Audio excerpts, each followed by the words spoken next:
నీ గర్భఫలము విషయములో నువ్వు దీవించబడతావని 4వ వచనంలో చెప్పి 11వ వచనములో నీ గర్భఫలము విషయములో నీకు సమృద్ధిగా మేలు కలుగజేయుదును అన్నారు. దేవుని బిడ్డలారా, ద్వితీయోపదేశ కాండము 28 4వ వచనం 11వ వచనం చదివి మనము ధ్యానం చేస్తున్నాం. ఆ వచనములో వ్రాయబడి ఉన్న విషయమంతా ధ్యానించుటకు ఈ నిడివి సరిపోదు గనుక నేను ఈ పూట ప్రభు చిత్తమైతే ఈ సాయంకాలపు ఆరాధనలో కూడా దేవుడు ప్రేమించి తన బిడ్డలకిచ్చే గర్భఫలము విషయమై వాక్యములో వ్రాయబడి ఉన్న కొన్ని సంగతులను మీతో కలిసి ధ్యానించాలని ఆశపడుతున్నాను. మీరు ఆశపడట్లేదా? అప్పుడు మీరు ఏమనాలి మరి? మీ మౌనం నశించునుగాక, అప్పుడు మీరు వర్ధిల్లుదురుగాక. హల్లెలూయా. బిడ్డలారా, దేవుని వాక్యాన్ని చూస్తే చాలా మంచి ఆశ్చర్యకరమైన భావనలా అనిపించింది నాకు. నీ గర్భఫలము నుండి దీవించదను అనే మాట చాలా చిన్నగానే ఉన్నది, కానీ నీ గర్భఫలము విషయములో నీకు సమృద్ధిగా మేలు కలుగజేయుదును అనే మాట చాలా పెద్దగా అనిపించింది. తమ పిల్లల విషయములో దైవ కృప వారి మీద ఉండాలని, దేవుడి చేతుల్లో వారు ఉండాలని, దేవుని కనుసన్నల్లో బ్రతకాలని, దేవుని కృప వారి మీద ఉండాలని, యెహోవా చేత ఆశీర్వదింపబడిన వారు అనే సాక్ష్యం వారు పొందాలని తల్లిదండ్రులు కోరుకుంటారు కదా, సహజం కదా. ఏ తల్లిదండ్రులు మాత్రం దానికి భిన్నంగా ప్రార్థన చేస్తారు చెప్పండి? వారి హృదయాభిలాష, వారి ప్రార్థనంతో కూడా దేవుడు వారిని ఆ రీతిగా దీవించాలి తమ పిల్లలను అనేది. నేను గత వారంలో గొర్రెవానిపాలెం సంఘ ఆరాధనలో వాక్యం చెబుతున్నప్పుడు ఒక మాట అన్నాను. సాధారణంగా తల్లిదండ్రులు తాము సుఖపడకపోయినా, తాము సౌఖ్యవంతమైన జీవితం అనుభవించకపోయినా మా పిల్లలు సుఖపడాలి, నేను ఒకవేళ బాధలు పడ్డా పిల్లలు మంచిగా ఉంటే చాలు, వాళ్ళ గురించే కదండి కష్టపడుతున్నాం, వాళ్ళు కష్టాలు పడకూడదు అనే ఒక త్యాగపూరితమైన ధోరణి తల్లిదండ్రుల ప్రేమలో ఉంటుంది సహజంగానే. కానీ నేను గత వారంలో దేవుడు నాకు ఇచ్చినటువంటి ఉపదేశంలో భాగంగా గొర్రెవానిపాలెంలో చెప్పింది ఏమిటంటే, పిల్లల సుఖం కొరకు మన సుఖమును త్యాగం చేస్తే తప్ప వాళ్ళు సుఖపడరు అనే స్థితి ఏమీ ఉండదు. పిల్లల కొరకు, మన కొరకు, పుట్టబో తరాల కొరకు కూడా యేసయ్య శ్రమ పడ్డాడు ఆల్రెడీ. మళ్ళీ మన పక్షంగా మనం కొంత చేయాల్సిందే ఉండదు, ప్రార్థన చేస్తే చాలు. ప్రార్థనలో మొహమాటం ఎందుకు? ఏం అడగదలుచుకున్నావు సమృద్ధిగా అడిగి తప్పకుండా ప్రభు ఇస్తారు. నాకు ఇవ్వపోయినా పర్లేదు, వాళ్ళకి ఇవ్వమంటే నీకు ఇవ్వాల్సిన దాన్ని అటు ట్రాన్స్ఫర్ చేసి అడ్జస్ట్ చేయలేక ఇద్దరికి అంటే ఎక్కడ తెచ్చిస్తాను రా బాబు, ఎవడో ఒకటి సర్దుకోండిరా అనాల్సిన పరిస్థితిలో ప్రభు ఉండడు. ఆయనకి సమృద్ధి కలిగిన దేవుడు అని నేను వాక్యమును ధ్యానించిన మాటను మీ దృష్టికి తీసుకొస్తున్నాను. మరలా ఎందుకు చెబుతున్నానంటే, నా బిడ్డలు దీవించబడాలి అనే ప్రార్థన చేస్తున్న తల్లిదండ్రులారా, పోని నా జీవితంలోకి అయిపోయింది, నాకు లేకపోయింది, వాళ్ళకన్నా ఇవ్వండి ప్రభువా అనే ఒక అమాయక ప్రార్థన అనవసరమని, నీకు ఇవ్వాల్సిన వాటిని వాళ్ళకి సర్ది పెట్టాల్సిన దుస్థితిలో, దేనస్థితిలో దేవుడు లేడని, ఆయన సర్వసమృద్ధియు సకలైశ్వర్యములను కలిగిన తండ్రి అని, నీకును నీ కుటుంబమునకు అనే వాగ్దానం బైబిల్లో ఉన్నది కనుక, నా లేకపోయినా పర్లేదు కానీ వాళ్ళని చూడు అనాల్సిన పరిస్థితి ఉండదండి. నీ గర్భఫలము విషయములో నీకు సమృద్ధిగా మేలు కలుగజేయుదును అనే ఒక వాగ్దానం, దీవెన దేవుడు ఈ పూట జ్ఞాపకం చేస్తుండగా మీరందరూ విశ్వాసముతో దాన్ని స్వతంత్రించుకోవాలని నేను ప్రభు పేరట కోరుతా ఉన్నాను. దేవునికి స్తోత్రం కలుగునగా. హల్లెలూయా. మీ బిడ్డల విషయంలో ఈ వాగ్దానాన్ని ఎత్తిపట్టండి. ప్రభువా, నా గర్భఫల విషయంలో నాకు సమృద్ధిగా మేలు కలుగజేయుదునని వాగ్దానం చేశావు, నేను నమ్ముతున్నాను ప్రభువా. ఈ విషయంలో వాగ్దానం నెరవేర్చండి, ఈ దీవెన నా బిడ్డల మీదకి వచ్చి ప్రాప్తించినట్లు చేయండి ప్రభువా అని నమ్మకంగా నువ్వు ప్రార్థనలో ఎత్తిపట్టాలి. అంటే నీకు పైసలు వచ్చేస్తుంటాయి. ఎప్పటికీ స్థిరమైన, ఎప్పటికీ నెరవేరగలిగిన వాగ్దానాలు దేవుని సంతకంతో రెడీగా ఉన్నాయి. నీకు అవసరమైనప్పుడు దాన్ని తారీఖు వేసుకొని అందులో వేసేసుకో అంటారంటే దాన్ని ఎత్తిపట్టి ప్రార్థన చేయటమే. అలా చేయటం అంటే, ఎదుగో ప్రభావ పలానా చోట ఇలా వాగ్దానం చేసావు, దాన్ని నమ్ముతున్నాను, ఎత్తిపడుతున్నాను, నాకు లేదా నా బిడ్డలకి వాగ్దానం నెరవేర్చండి ప్రభు అని ప్రార్థన చేస్తే సంతకం పెట్టేసి అమౌంట్ వేసి అందులో వేసేసినట్లు లెక్క. లోకల్ బ్రాంచ్ అయితే ఆ పూటకు వస్తుంది, మీ వేరే బ్రాంచ్ అయితే 3 రోజుకి వస్తుంది, కానీ వచ్చి తీరుతుంది. స్తోత్రం చెప్పి ఆల్రెడీ ఇక్కడ దేవుని అకౌంట్లో డబ్బులు ఉన్నాయో లేవో చెక్ బౌన్స్ వద్దాం టెన్షన్ ఉందా? అది ఏంటి సార్ ఎంత అమాయకం, ఆయన కొరత ఏంటండి బాబు, సకల ఐశ్వర్యముల కొరత. ఒక సహోదరుడు ఉండేవాడు, తమాషాకి సరదాగా అనేవాడు, ఆర్థికంగా అభివృద్ధిని సాధించడానికి అడ్డదారులు దొక్కాల్సిన కర్మ నాకేముందని, నా పరమ తండ్రి ఐశ్వర్యవంతుడు, పరలోకములో వీధులు కూడా శుద్ధ సవర్ణమే. ఆయన సరదాగా తమాషాకి పిల్లల్ని కాస్త హుషారు చేయడానికి అనేవారు. పరలోకంలో అప్పుడప్పుడు రోడ్లు వేస్తుంటారు, నేను చెప్తా తమాషాకి అన్నాడని, మళ్ళీ జపన్ జాతి రోడ్లు వేస్తున్నాడు అన్నాడు. ఆమె పడి దొరమరులు ఎప్పుడు ఇదే బతుకు, పరాన్న జీవులు స్కావెంజర్స్ అంటారు తెలిసిన. ఈ హైనాలు తోడేళ్ళు వీటికి సొంతంగా వేటాడుకునే స్థాయి కానీ అంత అవసరంగా ఉండదు. పులులు సింహాలు తిని పారేసిన ఎరుగు తిని వాటి మీదే బతుకుతాయి.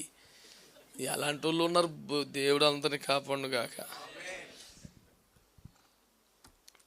రోడ్లు వేస్తూ ఉన్నప్పుడట కంకర వేసి ఒక రోలర్తో తొక్కిస్తారు కదా, ఏ కంకర వాడతారు? బంగారమే అని అంట.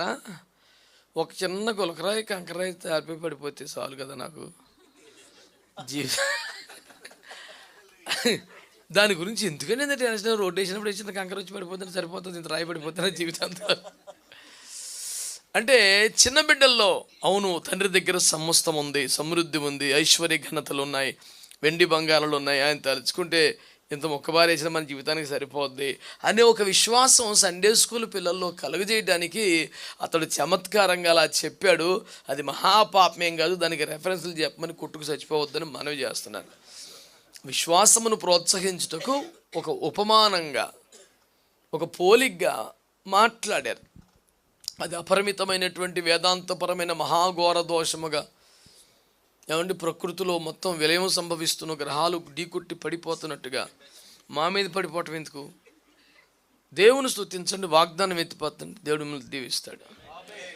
గర్భఫలము విషయములో దేవుని దీవెన సమృద్ధిగా నీకు మేలు కలుగజేయుదుననే వాగ్దానం ఉన్నది కనుక నేను అసలు గర్భఫలము విషయములో దేవుని ఆలోచన, దేవుని విధానం ఎలా ఉంటుందో 2-3 మాటలు మీ దృష్టికి తెస్తాను.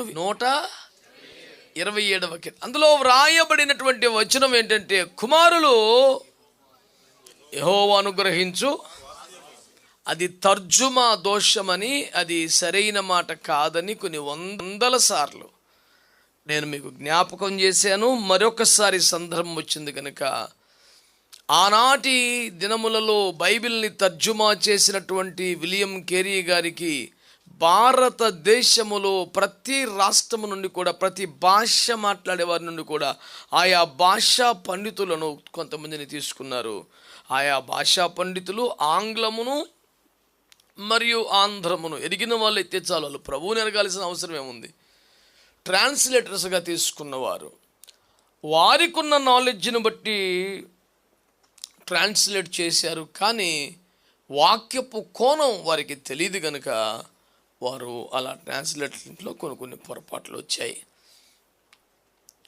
అక్కడ బైబిల్లో రాయబడి ఉన్న మాట ఏంటంటే, children are the heritage from the lord అని రాసి ఉంటుంది. అంటే సంతానము ఆయన ఇచ్చే స్వాస్థ్యమని. కుమారులు అని కాదు, కుమారులైనా కుమార్తెలైనా ఎవరైనా దేవుడు అనుగ్రహించే స్వాస్థ్యమే. బైబిల్ కానీ, బైబిల్లోని దేవుడు కానీ ఇలాంటి వ్యత్యాసమును, ఇలాంటి మరి వివక్షను చూపలేదని నేను ప్రభు పేరట మీకు మనవి చేస్తున్నాను. కుమారులైనా కుమార్తెలైనా దేవుడిచ్చిన వారే. కుమారులైనా కుమార్తెలైనా దేవుడు ఒక స్వాస్థ్యంగానే ఇచ్చాడు. చాలామంది నీచ నికృష్ట పాపిష్టి దౌర్భాగ్య దుర్లక్షణమైన కట్న పిశాచి దయ్యం వాళ్ళ మనసుల్లో, వాళ్ళ కొంపల్లో, వాళ్ళ గుండెల్లో, వాళ్ళ దరిద్రంలో ఇంకా బతికించారు కనుక అలాంటి సిగ్గుమాలిన క్రైస్తవులకి మగపిల్లవాడు వస్తే మనకి డబ్బులు వస్తాయని, ఆడపిల్ల అయితే డబ్బులు పట్టుకెళ్ళిపోద్ది అనే డబ్బు సంబంధమైన మనసు దరిద్రం వాళ్ళ మనసుల్లో గూడు కొట్టుకొని ఇంకా సిగ్గుమాలి బతికేస్తుంటుంది కనుక ఈ వివక్ష చూపుతారు. ఈ ఆర్థిక కోణమే, ఈ చండాలపు కోణమే, ఈ దురాచారమే లేకపోతే ఇలాంటి పాపిష్టి మాటలు పుట్టవు. జీవితాలను నాశనం చేసే, సమాజాలను నాశనం చేసే ఆడబిడ్డలు ఉసురు పోసుకునే ఇంత దుర్లక్షణమును దర్జాగా, ఘనంగా, గొప్పగా చెప్పుకునేటువంటి సిగ్గుమాలితనం క్రైస్తవ్యంలో పెట్టుకొని ఆ సిగ్గుమాలితనం కూడా ఘనతగా భావించి అది తప్పని చెప్పిన జఫన్యా శాస్త్రి మాత్రం దుర్మార్గ ప్రసంగికుడు అంటే నువ్వెంత మంచోడివి అసలు. నువ్వు నీ మంచితనం అసలు టన్నుల్లో టన్నుల్లో టన్నుల్లో తోచలేకపోతున్నాం అసలు మేము. ఈ సామాజిక దురాచారాన్ని, వరకట్టిన పిశాచిని ఎంకరేజ్ చేస్తున్న క్రైస్తవ్యాన్ని తిట్టకుండా, గద్దించకుండా, విమర్శించకుండా, ఖండించకుండా ఉండే రోషం తక్కువ బతుకు నేను బతకను. తప్పదే. అది సమాజానికే, లోకానికే దురాచారం అయితే క్రైస్తవుడికి ఇంకెంత రోషంగా బతకాలి? ఓ మెట్టు ఎక్కువ బతకాలి కదా నువ్వు. నా దేవుడు పరిశుద్ధుడు, నా దేవుడు ప్రేమామయుడు, నేను మట్టికి పాపిష్టోన్ని, నేను మట్టికి ధనాపేక్ష పరుణ్ణి. సిగ్గుండాలి కదా క్రైస్తవుడికి మాట మాట్లాడడానికి. ఈ డిస్క్రిమినేషన్ ఎందుకు వస్తుంది, వివక్ష ఎందుకు స్టార్ట్ అవుతుందంటే at the end of the day all things are related to the financial status. చివరికి అన్నీ కూడా ఆర్థికపరమైన విషయంతో ముడిపెట్టి ఉంటున్నాయి కాబట్టి ఇబ్బంది. కొడుకు పుడితేనేమో ఆదాయ మార్గమా, కూతురు పుడితేనేమో నష్ట వ్యవహారమా.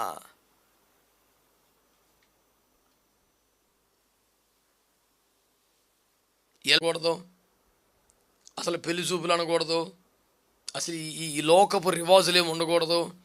అయినా నా బిడ్డ వివాహం మహాఘనంగా జరగాలని మమ్మీ ప్రార్థన చేస్తుంటే అదే మరి టూ మంచిది ప్రార్థన కానీ అంతుపంత ఉండాలి. అసలు ఏమి అడగకూడదా, ఏమో కనీసం పెళ్లి చూపులు ఉండకూడదా, కానీ పెళ్లి బేపత్తం సరిపోవాలా. చేసే ప్రార్థన కానీ అంతుపంత ఉండాలంటే ఏం చేయలేదు. చేసే ప్రార్థనలో కూడా కొన్ని ఆచారాలు, కొన్ని సాంప్రదాయాలు, కొన్ని దరిద్రాలు కలుపుకొని చేయమని చెప్తున్నారు అద్భుతమైన సీనియర్ క్రైస్తవులు.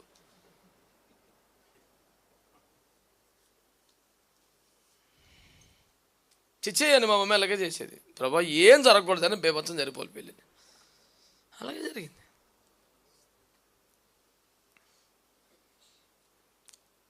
వివాహ వ్యవస్థ అనేది కుటుంబాలు కట్టే వ్యవస్థగా ఉండాలి తప్ప ఇచ్చిపుచ్చుకునే లావాదేవీలు ఉండకూడదు, దరిద్రం అసలు ఉండకూడదు. సిగ్గుమాలి క్రైస్తవులు కొందరు పెళ్ళి అయిపోయింది 10 ఏళ్ళకి 20 ఏళ్ళకు కూడా నువ్వేం తెచ్చావు. ఎవడు నుండి మారు మనసు పొందంటారా నాయన. ఇంకా ఆ పాపిష్టి బుద్ధులను వదిలేండి, దేశంలో వదిలేయండి. అలెగ్జాండర్ సైన్యంలో ఒక సైనికుడు వెన్ను చూపించి పారిపోతుంటే పట్టుకొచ్చి అలెగ్జాండర్ ముందు ఉంచోబెట్టారంట. ఆయన కోపంతో ఊగిపోతే ఏం పేరు, నీ పేరంటే నా పేరు కూడా అలెగ్జాండర్ అని అంటాడు. ఆయన బుర్ర బాదుకొని నీ పేరన్నా మార్చుకో, బతుకన్నా మార్చుకో, నా పేరు పెట్టుకొని వెన్ను చూపించడం ఏంట్రా. చిచ్చే. క్రిస్టియన్ అంటేనే క్రైస్ట్ ఇన్ను సిద్ధాంతం. అది లోపల యేసుప్రభు ఉన్నాడని అర్థం. యేసుప్రభు లోపల ఉండి కేకే చేస్తున్నాడు రా కులాన్ని, నీ లోపల ఉండి డబ్బుని. ధైర్యం ఉండాలి అంతే తప్ప అయ్యి బాబాయ్ డాడీ మరి వాళ్ళు ఎంతో కొంత ఇచ్చి డాడీ మరి లేకపోతే నన్ను రేపు పొద్దున్న బాధ పెడతారేమో డాడీ. ఆ బాధ పెట్టి పాపిచ్చోడు మనసు ఉంటాడు. ఇప్పుడు 1 కోటి రూపాయలు ఇచ్చిన కూడా చంపేసిన తొమ్మిదిమరులు ఉన్నారంట, పేపర్లో అవుతుంది. దేవుడు మీ జీవితాన్ని కట్టాలి, దేవుడు మిమ్మల్ని కుటుంబంగా కట్టాలి, దేవుడు మిమ్మల్ని కాపాడాలి, దేవుడు మిమ్మల్ని పోషించాలి. ఈ డిస్క్రిమినేషన్, వివక్ష మొగ్గలోనే తుంచి పారేయాలి యేసు రక్తం. ఈ విషయంలో కొంచెం కూడా మీరు రాజీ పడవద్దని ప్రభు పెట్ట మనం చేస్తున్నాను. మొన్న ఒకడు అన్నాడు, పాస్టర్ గారే ప్రభువుని క్షమించును కాక ఈయన చెప్పినట్టు ఇంటే పిల్లల పేరు ఇల్లు అవుతాయి. వాడు బైబిల్ పక్కన పెట్టి ఆల్బం పట్టుకుని తిరుగుతున్నాడు, పిల్లలు చేస్తా కాడు. కట్నానికి వీడు బ్రోకర్గా తయారై అందులో దశంభం కొట్టేసి నీచ నికృష్ట పాపిష్టి బతుకుపోతున్నాడు.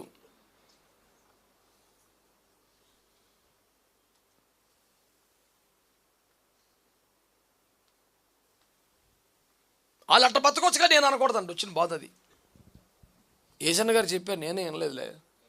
ఆయన అన్నాడు, నెత్తి మీద వంకాయలు పెట్టుకు అమ్మేవాడిని. రే వంకాయలు అంటే వస్తాడు, పేరు వంకాయలు కాదుగా బాబు, వంకాయలు అంటే వాడు వస్తాడు కానీ తాగుపోతాడు, రే తాగుపోతుంటే చంపేస్తాను నేను, జాగ్రత్త అన్నాడు. పెద్ద అని చెప్పినా నేను నెల అదే దెబ్బొచ్చింది. ఇక వంకాయలు అంటే వాడు వస్తాడంట, ఇగో తాగుపోతుంటే కొట్టేస్తాడంట. మరి నెత్తి మీద పాపాన్ని మోస్తున్నాడు కనుక అయినా అనకూడదు.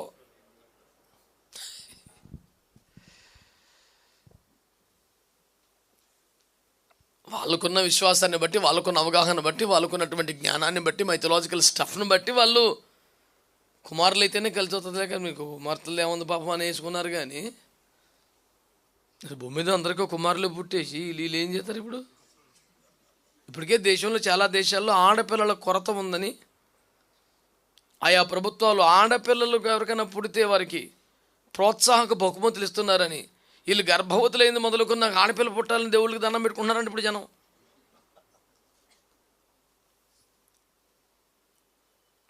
ఇలాంటి మతిశుద్ధి లేని పనికి మన ఆలోచన ద్వారా క్రైస్తవ్యం వ్యతిరేకంగా నిలబడాలి. వివక్ష లేని జీవితాన్ని కోసం ప్రభు సన్నిధిలో సిద్ధపడాలి. బలహీనమైన నిష్ప్రయోజనమైనటువంటి వాదాలకి మనం తలకొట్టడానికి వీల్లేదు. కనుక కుమారులు కానీ కుమార్తెలు కానీ దేవుడిచ్చే స్వాస్థ్యం అనండి ఒకసారి. మొదటి పాయింట్ ఏంటి? సంతానం కుమారులైనా కుమార్తెలైనా సమానమే. వీళ్ళు ఎక్కువ వాళ్ళు తక్కువ అనే పద్ధతి లేదు. మరి ఇలా చెప్తున్నాడు మనలేదు మరి యాజకులు మరి ఎందుకు అంటాడు. నేను దాని మీద కొన్ని 100 సార్లు చెప్పా. మీరు కొత్తగా ఇవ్వాలి, నువ్వు కన్ను తెలుసుకుంటే నేనేం చేయను. అయినా నీకోసం ఒక మాట అంటాను. పరిచర్య ధర్మాలు, స్త్రీ పురుషులు వీళ్ళు మనుషులే వాళ్ళు మనుషులే అన్నీ ఒకటే. శరీర నిర్మాణములో సృష్టి ధర్మము కొరకు దేవుడు చిన్న చిన్న మార్పులు పెట్టాడు. అలాగే సంఘ పరిచర్యలో కూడా పరిచర్య ధర్మములు చక్కగా సాగుటకు స్త్రీలకు కొన్ని బాధ్యతలు, పురుషులకు కొన్ని బాధ్యతలు ఇచ్చాడు. ఇవి బాధ్యతలలో వ్యత్యాసం తప్ప అంతకమైన వివక్ష ఏమీ సేవలో ఉండదని నేను మీకు జ్ఞాపకం చేస్తున్నాను. దేవునికి స్తోత్రం చెప్పండి. హల్లెలూయా. ఇప్పుడు చేతులు పైన ఉన్నాయి కాబట్టి దేవుడు చేతులను ఎక్కువ ప్రేమించాడు. కాళ్ళు కింద ఉన్నాయి కాబట్టి కాళ్ళు అంటే దేవుడికి అసహ్యం. అంటే మరి నీ వ్యాఖ్యానానికి నువ్వు అసలు ఎంత బేబొచ్చున్న ప్రసంగ రత్న, ప్రసంగ ప్రబోధ పరిపూర్ణ, నువ్వు ఎవడురా?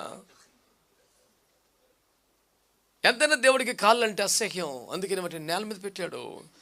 చేతులు అంటే ఇష్టం కనుక పైపెట్టాడు. ఎంత తెలివిరా! ఒక్కొక్క అవయవం ఒక్కొక్క పని మీద ఉంది. ఇవన్నీ బాధ్యతలను పంచిచ్చాడు.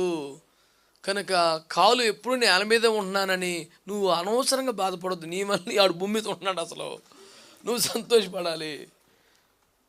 తలతెక్క ఆలోచనలన్నీ కూడా తీసేసుకోమని. దేవుని ప్రేమ సమానమైనదని, ఆడబిడ్డలైనా మగబిడ్డలైనా దేవుని కృపేనని.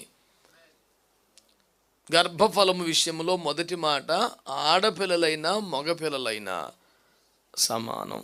రెండవది వారు ఎవరైనా దేవుడిచ్చిన స్వాస్థ్యం. పిల్లలు తమకు అడ్డు అని భావించేవాళ్ళు ఏమండి,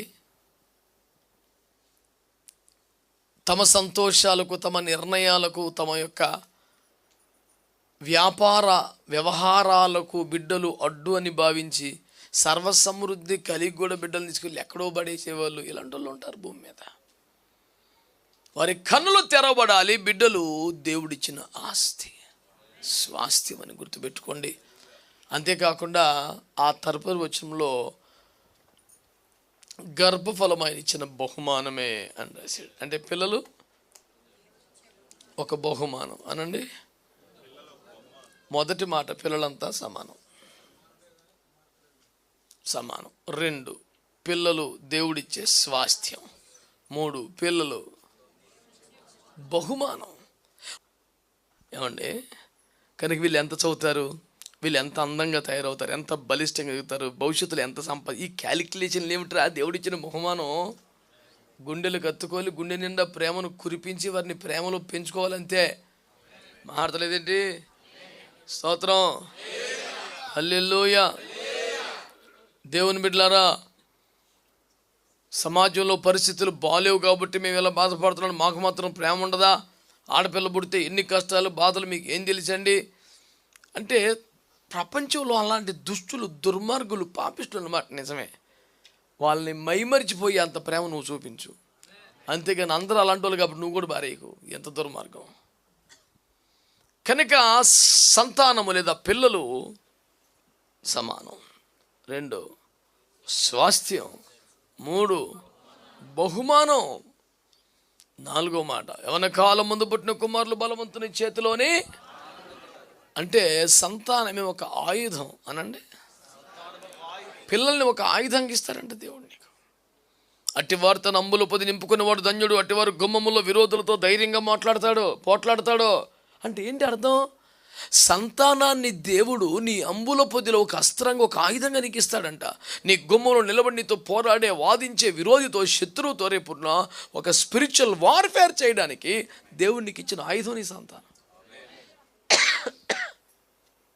సంతానం విషయంలో దేవుని వాక్యపు కోణము ఎరుగక చాలామంది ఏమండి వాళ్ళు చిన్నప్పుడే స్కేటింగ్లో చేరుద్దాం అంటారు, స్విమ్మింగ్లో. మంచిదే, 100% దానికి సపోర్ట్ చేస్తున్నాను, చేర్చండి. కానీ సండే స్కూల్లో కూడా చేర్చాలిగా. నేను ఒక తల్లిని అడిగాను, ఆదివారం సండే స్కూల్కి పిల్లల్ని ఎందుకు పంపలేదంటే, ఆదివారం కదండి స్పెషల్ క్లాస్లో జాయిన్ చేసామండి. 6 రోజులు ఆ వ్యవహారమే, మళ్ళీ ఆదివారం కూడా. మరి చిన్నప్పటి నుంచి వాక్యంలో పెరగొద్దా పిల్లలు? ఈ పునాది పడొద్దా పిల్లలకి? సత్ప్రవర్తన కలిగినటువంటి క్రైస్తవ బిడ్డలను, ఎదిగిన జీవితాల్లోని బిడ్డలను సర్వే చేస్తే 70% మంది సండే స్కూల్కి వెళ్ళిన రిపోర్ట్ వచ్చింది. క్రైస్తవ యువతలో, క్రైస్తవ పెద్దలలో సత్ప్రవర్తన కలిగిన, అంటే లోకపోకల్లో పడిపోకుండా కొంచెం మోరల్ వాల్యూస్ పెట్టుకొని, ఈ పాపాల్లో బలహీనత పడిపోకుండా కొంచెం కుదురుగా ఉన్న పిల్లగాళ్ళు, ఈరోజు ఈ తరంలో ఇలాంటి పిల్లలు లేరండి బాబు అని మాట్లాడుకునే వాళ్ళు ఒక 100 మంది ఉంటే, అందులో 70% మంది సండే స్కూల్కి వెళ్ళిన నేపథ్యం కలిగిన వారు అనే రిపోర్ట్ ప్రపంచంలో. సండే స్కూల్ చాలా ఇంపార్టెంట్. దేవుని సన్నిధిలో పిల్లలు పెరగాలి, ఆ వాక్యాలతో, ఆ పాటలతో పిల్లలు పెరగాలి, అవి వింటూ వాళ్ళు వర్ధిల్లాలి. వారి ఆటపాట, వారి వ్యవహారం అంతా వాక్యాన్ని అనుసంధానం చేసుకుంటూ దాని చుట్టూ తిరిగినట్టుగా చూసుకోవాలి. ఆ పునాదుల మీద ఎగితే బిడ్డలు గొప్ప దీవెనకరంగా మారిపోతారు. దేవునికి స్తోత్రం కలుగునగాక. హల్లెలూయా. సాతాను మానవ జీవితాన్ని అతలాకుతలం చేయాలని, బలహీనపరచాలని, మానవ కుటుంబ జీవితాల మీద దెబ్బ కొడుతున్న ప్రతిసారి కూడా దేవుడు దంపతులకు సంతానాన్ని అనుగ్రహిస్తే వారు ఆ సంతానాన్ని ఎలా చేయాలట? ఒక ఆయుధాలుగా వాడి సాతాన్ని ఓడించాలంట. ఆమేన్. ఇక్కడే ఒక కీలకమైన హెచ్చరిక మీకు ఇస్తున్నాను బిడ్డలారా, తీసుకోండి. దేవుని చేతిలోని బాణములుగా మన బిడ్డలను తయారు చేయకపోతే, వాళ్ళొకళ్ళు దేవుని చేతిలోని బాణాలు అయ్యారనుకోండి, సాతాను గుండెని చీలుస్తారు, విరోధులతో పోట్లాడతారు, మీకు మంచి పేరు తెస్తారు. నువ్వు వాళ్ళని పట్టించుకోలేదనుకో, వారు సాతాను చేతిలో బాణాలు అయిపోతే నీ గుండెని చీల్చేస్తారు. నువ్వే దుఃఖపడిపోతావు, నువ్వే గుండెలు పగిలి ఏడుస్తావు, నీ బిడ్డల వల్ల నీకు శోకం వచ్చి పడిపోద్ది. అందుకోసం మరి ఏం చేయమంటావు అని అడుగుతావా? ఆ ముక్క సాయంత్రం చెప్తాం. వాళ్ళు 5 వెంట గొడవ ఏంటి, గోత్రం ఏంటి? స్తోత్రం చెప్పండి. ఎన్ని మాటలు చెప్పాను ఇప్పుడు నేను? మరొక మాట చెప్దాం. 128వ కీర్తన, ఇంకొక 15 పేజీలు తిరిగే పని ఏం లేదు, అక్కడే 3వ వచనం. నీ భోజనపు బల్ల చుట్టూ నీ పిల్లలు ఒలీవ మొక్కల వలె నుందురు. చూసారా? పిల్లలు ఒలీవ మొక్కలు అన్నాడు. ఏమన్నాడండి? ఒలీవ మొక్కలు దేనికి వాడతారు ఏమండి? అభిషేక తైలమును తీటుకు వాడతారు. దేవునికి స్తోత్రం కలుగునగా. హల్లెలూయా. నీ పిల్లలు ఒలీవ మొక్కలు అంటే అర్థం ఏమిటంటే, ఒలీవ చెట్ల నుండి వచ్చే ఆ కాయల్లోంచి తైలము తీస్తే అది ఎందుకంట? న్యాయాధిపతుల గ్రంథం 9వ అధ్యాయంలో నేను అభిషేక తైలమునివ్వాలి, అది మాని మీ మీద అటు ఇటు ఒకటాకు వస్తా, నేను రానని ఒలివలు చెప్పినట్లుగా వాక్యంలో ప్రభు దగ్గర మనం చూస్తాం. అంటే ఒక సంఘం ఆరిపోని దీపమై దదీప్యమైన కాంతులతో లోకములకు ఒక వెలుగు పట్టణంగా ఉండాలి అంటే క్రైస్తవ్యం యొక్క ఉద్దేశం అదేగా. మీరు వెలిగించబడిన దీపంగా ఉంటారు, కొండ మీద పట్టణంగా ఉంటారు, మీరు మరుగ్గా ఉండరు, మీరు అనేకులకు వెలిగిస్తారు. ఇది కదా దేవుని యొక్క అపేక్ష క్రైస్తవ్యం పట్ల. మరి ఎవరు అలా ఉంటారు? దేనివల్ల జరుగుద్ది? మన పిల్లలు ఒలీవ మొక్కలు అయితేనే, వాళ్ళు ఒలీవ కాయలు ఇస్తేనే సంఘము ఆరిపోకుండా వెలిగే దేదీప్యమానమైన దీపవృక్షముగా ఉండడానికి ఈ పిల్లలే కారణమవుతారు. అనేక సంఘాలు మూతబడిపోతున్నాయి, అనేక సేవలు మసకబారిపోతున్నాయి. ఒకప్పుడు ఒక వెలుగు వెలిగిన సేవా పరిచర్లు ఇప్పుడు అసలు చరిత్రలో కలిసిపోయిన పరిస్థితులు ఉన్నాయి. కారణం second generation, next line leadership లేక ఆ పెద్దల తరం అంతా అగ్ని వలె సాగింది. నెక్స్ట్ జనరేషన్ వచ్చేప్పటికి ఆ మంట లేదు, అగ్ని లేదు, అభిషేకం లేదు. వాళ్ళు పిచ్చి మొక్కలుగా, ముండ్ల తుప్పలుగా, గచ్చ పొదలుగా మారారు. ఒలీవ చెట్లుగా లేరు. ఒలీవ చెట్లయితే తైలం ఇస్తాయి, ఒలీవ చెట్లయితే దీపం ఆరిపోనేవో. సంఘం అనే దీపవృక్షం, ఆమేన్, ఎప్పటికీ ఆరిపోకుండా దేదీప్యమానమైన వెలుగులు ప్రకాశించాలంటే సంతానం ఒక అభిషేక తైలముగా దేవుడు తయారు చేశాడు. అందుకని జకర్యా 4లో కూడా అక్కడ మనం చూస్తే 2 ఒలీవ చెట్లు కనబడుతున్నాయి. అదేంటి ప్రభు అంటే, వాళ్ళు ఉట్టి చెట్లు కాదు నాన్న, దీపవృక్షములో తైలము పోయిచున్న వారని ప్రభు మాట్లాడారు. కనుక ఒలీవ చెట్టు ఎక్కడ మనకు కనపడినా దీపము ఆరిపోకుండా తైలమునిస్తున్న సాక్ష్యాన్ని మనం చూస్తున్నాం. ప్రియులారా, ఈ రోజున నేను అడుగుతున్నాను నీ బిడ్డల్ని, మరి దేవుని సంఘం అనే దీపం ఆరిపోకుండా వెలిగించగలిగిన అభిషేక తైలముగా నా బిడ్డలు ఉండాలని కోరుకుంటున్నావా? యెహోవా యుద్ధములు చేయుటకు మా చేతిలో ఆయుధములు అవ్వాలి మా బిడ్డలు అని కోరుకుంటున్నావా? మా బిడ్డల ఎత్తును బట్టి, రంగును బట్టి, తెలుగును బట్టి కాదు, దేవుడిచ్చిన బహుమానం అనే గౌరవంతో వారిని నేను ప్రేమగా గుండెలు కత్తుకుంటాననే సమర్పణ ఉందా?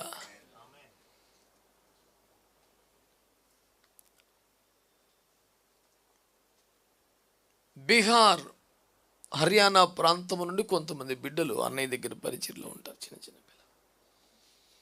ఆ తల్లిదండ్రులకు 3 పిల్లలు, అందులో ఒక పిల్ల ఇప్పుడు 5వ తరగతికి ఎందుకు వచ్చింది, అంత బాగుంటుంది. నేను వెళ్ళినప్పుడల్లా ఏంటి వాళ్ళ స్టోరీ ఏంటి, వీళ్ళు ఎక్కడి నుండి వచ్చారు ఏంటి అని అడుగుతూ ఉంటే, ఆ పాపను గురించి చెప్పిన స్టోరీ దాదాపు అనాథలు, ఎవరు లేనివారు కదా, అట్లా ఇస్తారు. వాళ్ళ కుటుంబం అంతా ఉన్నారట. మరి ఎందుకు పంపించారు ఈ పిల్లంటే, ఆ చిన్నపిల్ల గుక్కపెట్టి చేస్తుంది. ఊరుబాబు ఇప్పుడు ఏమైందిరా నాయన అడిగితే, ఆ పిల్ల నల్లగా ఉందట. వాళ్ళ అమ్మ ఎత్తుకోలేదంటుంది వరకు ఆ పిల్లని. మహా అయితే కొన్ని మాసాలట. అమ్మమ్మ కూడా అతి కొద్ది కాలం, నాన్న కూడా సరిగా మాట్లాడ్డట. మా అక్కని, మా తమ్ముణ్ణి అందరూ ప్రేమిస్తారు, నన్ను ఎవరు ముట్టుకోరు కనీసం. అదే ఇంట్లో ఈ ఒక్క పిల్ల అనాదిగా దేంట్లో కలుపుకోకుండా భయంకరంగా దుఃఖ పెడతా ఉంటే, ఆ మహాశోకాన్ని చూడలేక తెచ్చి అన్నయ్య దగ్గర పెట్టుకున్నాడు. వచ్చేప్పుడే 1-2 సంవత్సరాలు అయిపోతుంది, కదిపితే ఇప్పటికీ ఏడుస్తుంది ఆ పిల్ల. నన్ను మా అమ్మ ముట్టుకోదు, మా నాన్న పట్టించుకోడు. చిన్న పిల్ల మనసు ఒక జీవితానికి సరిపడా గాయపరిచారంటే దుర్మార్గులకి ఎప్పుడు బుద్ధి వస్తుందండి? నువ్వు ఈ పిల్లని తెచ్చిపెట్టు, నువ్వు సరే ఆన్లైన్ చేసావు నువ్వు అని అడిగా. అప్పుడు వచ్చేసాను, నాకు అసలు ఆవేశం కట్టలు తెంచుకుంది. అది ఏం దుర్మార్గులండి, వాళ్ళు కన్న బిడ్డ, వాళ్ళ కడుపును పుట్టిన బిడ్డ. రంగును బట్టి పక్కన పెట్టేస్తావా? జెండర్ని బట్టి పక్కన పెట్టేస్తావా? సిగ్గుపడాలండి. వాళ్ళు దేవుడిచ్చిన బహుమానం, వాళ్ళ హైటు వెయిట్ లైట్ కాదా, వాళ్ళు దేవుడిచ్చిన బహుమానం.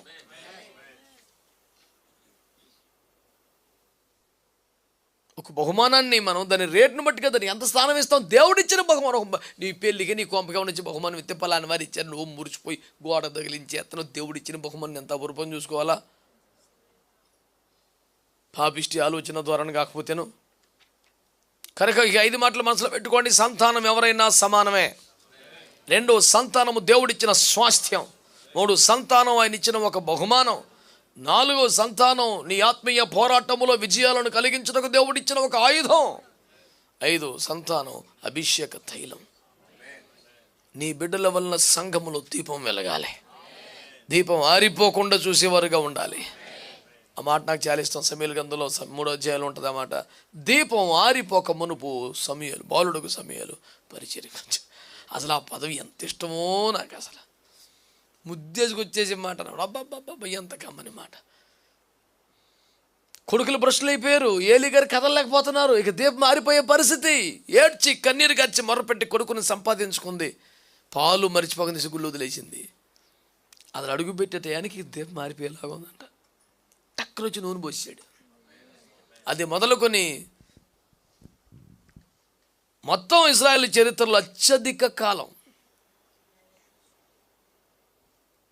యెహోవా మందసం షిలోహులోనే ఉండింది. న్యాయాధిపతి గదటి నిరూపమైన సేవలకు ఇంకెవరు సాటి పోటీ లేరు. ఒక ప్రవక్తలను అభిషేకించినా, రాజులను అభిషేకించినా అది ఆయనకే చెల్లింది. దేవునికి స్తోత్రం కలుగునగా. దీపం ఆరిపోనివ్వలేదు. దీపం ఆరిపోనివ్వలేదు. గర్భఫల విషయంలో దీవెన, నీ గర్భఫలమును దీవిస్తాను అనే మాట కేవలం మంచి ఆరోగ్యం వస్తుంది, మంచి ఉద్యోగాలు వస్తాయి, మంచి పెళ్లి సంబంధం భూమి మీద అందరికీ జరుగుతున్నాయి కదా. ప్రభువులు లేనంత మాత్రాన వాళ్ళకేం పెళ్ళిళ్ళు అవ్వట్లేదు, చదువులు రావట్లేదా? మళ్ళీ అదే దీవెన మనం కూడా. నీ బిడ్డలు పాస్ అవుతారు, నీ బిడ్డలకి పెళ్ళి అవుతుంది, మంచి ప్యాకేజ్తో ఉద్యోగం వస్తుంది. దాని మీద చప్పలు కొట్టించేసి, కేకలు వేయించేసి, విజిల్స్ కొట్టించేసి, మధ్యలో మంటేసేసి, కాగితాలను అందులో తగలెట్టేసి నువ్వు కూటమి పెట్టుకుంటే నువ్వు ఏ రకమైన సేవ అది? అవి సహజమేనో, అందులో పెద్ద విశేషం కాదు. విశేషమేమనగా నీ బిడ్డలు నీ చేతిలో ఆయుధమై యెహోవా యుద్ధములు జరిగించడానికి నీకు ఉపయోగపడతారు. ఆమేన్. నీ పిల్లలు అభిషేక తైలమై దేవుని సంఘము అనే దీపం మారిపోకుండా కాపాడతారు రేపొద్దున. అలాగ మన బిడ్డల్ని దేవుని చేతిలో పెట్టాలి. ఇప్పుడు చెప్పండి, దేవుడు బిడ్డల్ని సమానంగానే ఇచ్చారు. 2, వారిని ఒక స్వాస్థ్యం, ఒక ఆస్తిగా ఇచ్చారు. 3, ఒక బహుమానంగా ఇచ్చారు. 4, ఆయుధాలుగా ఇచ్చారు. 5, అభిషేక తైలముగా ఇచ్చారు. నీ పిల్లలను చూస్తే నీకేమనిపించాలి? ఇదిగో రేపు దిన్న సంఘం అనే దీపమును ఆరిపోకుండా కాపాడే అభిషేక తైలం నా బిడ్డ. ఆమేన్. అపవాదితో యుద్ధము చేయడానికి దేవుడు ఇచ్చినట్టు ఆయుధం నా బిడ్డ, నా కొడుకు. వయసును బట్టి, చదువును బట్టి, అందాన్ని బట్టి, జ్ఞానాన్ని బట్టి కాకుండా దేవుడిచ్చిన బహుమానం అనే గౌరవంతో పిల్లల్ని ప్రేమించుకోవాలి.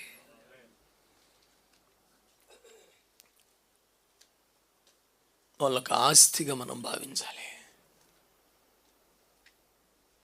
స్త్రీ పురుష వ్యత్యాసం లేకుండా ప్రేమను పంచాలి. నీ గర్భఫలం విషయంలో ఈ వైఖరే నీ బిడ్డలకు ఒక దీవెనగా ఉంటుంది. దేవుడు మనం దీవించును కాక.